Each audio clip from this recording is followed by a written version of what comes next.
Hey guys, what's going on? I just want to make a third and final video just to kind of clear any comments or questions around, um, you know, tattoos in the skill tree, having gear that doesn't exist or you can't make anymore because it was based on past lead mechanics and et cetera, et cetera. So my other videos are a little all over the place, and I apologize. I'm not a build maker by any means, or a build guide provider. This is actually my first time doing it. I saw the buff to Death Oath. I'm a huge Death Oath enjoyer, and I thought this would be a great opportunity to share what I know when it comes to Death Oath. So let me go here and show you some of my other builds, just so I have at least some credibility when it comes to possibly following my build guide.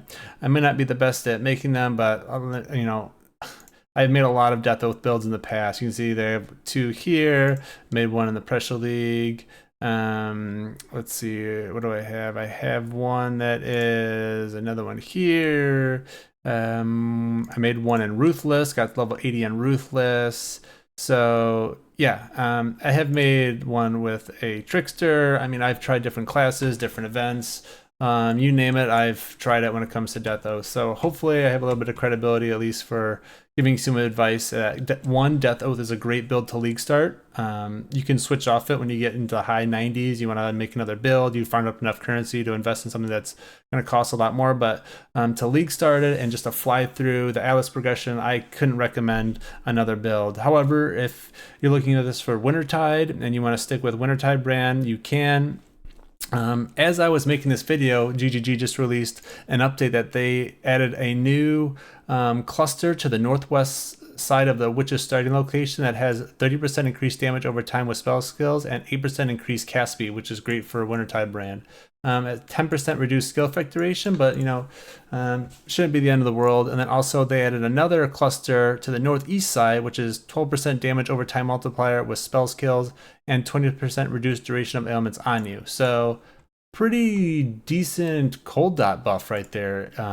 If you don't want to switch to Death Oath and you think, Wintertide brand and Cold Snap or Vortex or Creeping Frost or whatever type of cold dot skill you're going with feels good and you want to stay with it, hopefully this can help you out too. But one thing I wanted to do just to make this guide a little bit easier and straightforward is I added in like where I'm going on the tree based on what act I'm in. So, act 1, 2, and 3, I'm taking this area. Act 5, go up and take there. Act 8, come over here and take this cold stuff. Act 10, grab some more of this down here.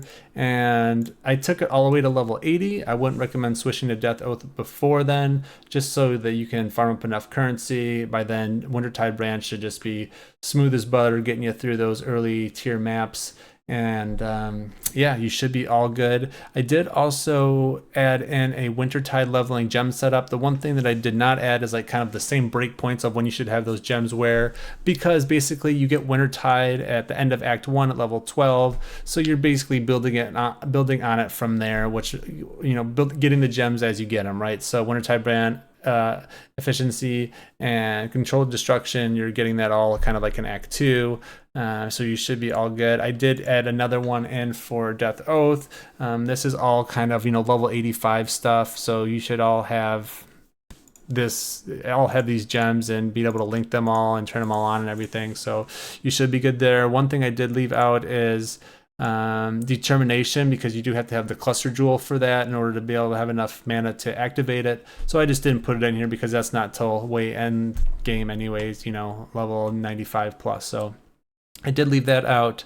The items that are in the POB are all Death Oath items, just because you can find cold dot items anywhere, right? It's all pretty much the same stuff. Get damage over time, get cold damage to spells, get +1 to all cold spells, things like that, right? There's tons of build guides out there for cold damage over time, and basically through the X, you're just kind of punching through anyways, right?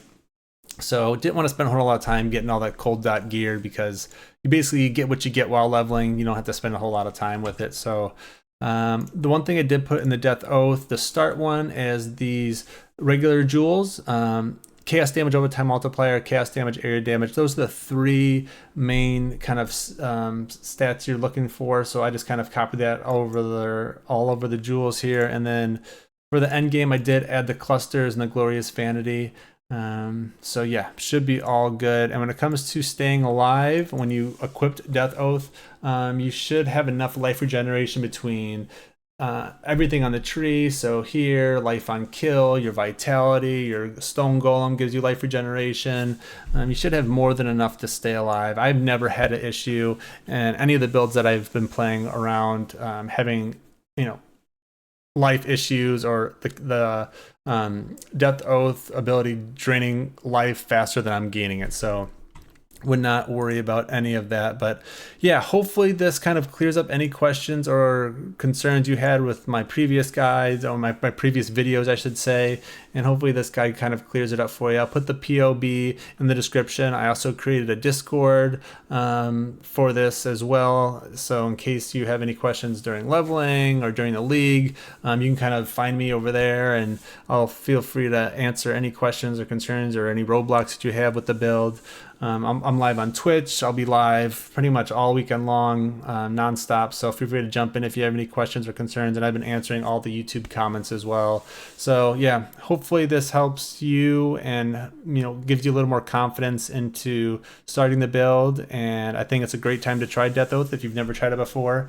And hopefully you enjoy it. So if there's no other kind of major questions or concerns around this video, I shouldn't have to make another one, and I will see you live Friday when we have league launch. So hope you have a great rest of your week, and I will see you live on league launch.